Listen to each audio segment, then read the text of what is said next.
কেরানীগঞ্জে ঢাকা কেন্দ্রীয় কারাগার থেকে বের হয়েছে সাবেক স্বরাষ্ট্রমন্ত্রী, প্রতিমন্ত্রী এবং বিএনপির নেতা লুৎফুজ্জামান বাবর। 17 বছর কারাবাসের পর কারাগার থেকে মুক্তি পেয়েছেন সাবেক স্বরাষ্ট্র প্রতিমন্ত্রী লুৎফুজ্জামান বাবর।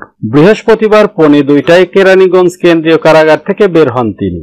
এর আগে গত 14 জানুয়ারি চট্টগ্রামে আলোচিত 10 ট্রাক অস্ত্র চোরাচালানের ঘটনায় অস্ত্র আইনে করা পৃথক মামলায় যাবজ্জীবন কারাদণ্ডের দায় থেকে খালাস পান লুৎফুজ্জামান বাবর।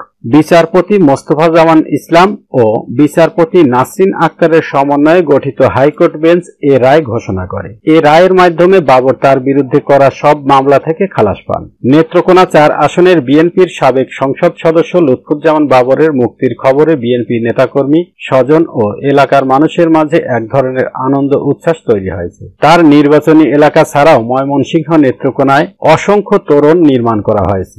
নেতার মুক্তির খবরে এলাকা থেকে দলে দলে লোকজন ঢাকায় এসেছেন। কারামুক্তির পর কারা ফটক থেকে বাবরকে বরণ করার জন্য প্রস্তুতি নিচ্ছেন তারা। লুৎফুজ্জামান বাবর মুক্তির মধ্য দিয়ে ভাটি বাংলা তথা বাংলাদেশের মানুষের আকাঙ্ক্ষা পূরণের পথ প্রশস্ত হবে বলে আশা প্রকাশ করেছেন তার স্ত্রী তাহমিনা জামান শ্রাবণী। তিনি সংবাদ মাধ্যমকে বলেন, দীর্ঘ 17 বছর পর আদালতের রায়ে ন্যায় বিচার প্রতিষ্ঠিত হয়েছে।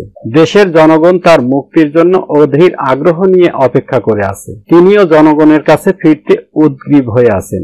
2007 সালের 28শে মে আটক হন লুৎফুজ্জামান বাবর। এরপর বিভিন্ন মামলায় তার দণ্ড হয়। এর মধ্যে 2টি মামলায় তার মৃত্যুদণ্ডাদেশ হয় এবং একটিতে দেওয়া হয় যাবজ্জীবন কারাদণ্ড। তবে গত বছরের 5 আগস্ট ছাত্র জনতার অভ্যুত্থানে আওয়ামী লীগের সরকার পতনের পর এসব মামলার আপিল শুনানি শেষে একে একে খালাস পান বাবর। এর মধ্যে 23 অক্টোবর দুর্নীতির মামলায় 8 বছরের দণ্ড থেকে এবং 1 ডিসেম্বর 21 আগস্ট গ্রেনেড হামলার মামলা থেকে খালাস পান তিনি। 21 আগস্টের মামলায়ও বাবরকে মৃত্যুদণ্ড দিয়েছিলেন বিচারক আদালত।